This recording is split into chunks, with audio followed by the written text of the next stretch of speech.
et qui marche vite.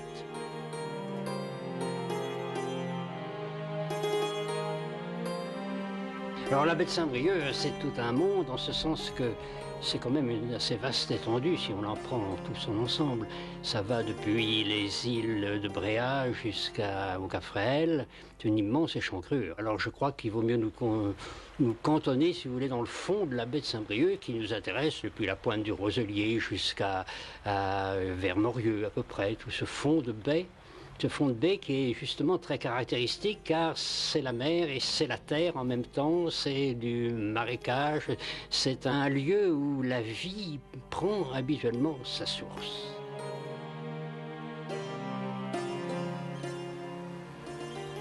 Ce que nous devons surtout envisager dans le cas de la baie de Saint-Brieuc, c'est que l'homme a, grâce à cette baie, un contact privilégié avec la mer. Cette voix, enregistrée il y a plus de 20 ans, est celle du chanoine Maurice Ménard, un prêtre ancien marin, un des plus fins connaisseurs de la baie de Saint-Brieuc. C'est une chose remarquable que la Grève change perpétuellement de géographie. Tous les ans, dès que les beaux jours arrivent et que je vais voir un petit peu l'état de la Grève, eh bien, je m'aperçois que les filières ont changé de place, que la mer a remué des tonnes et des tonnes de sable.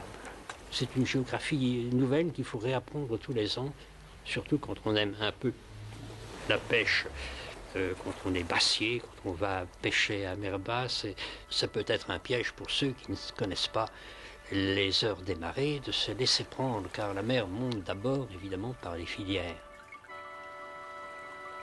Attention alors à ces longues traînées d'eau. À marée montante, le courant les grossit et elles peuvent en quelques minutes vous encercler comme des lassos.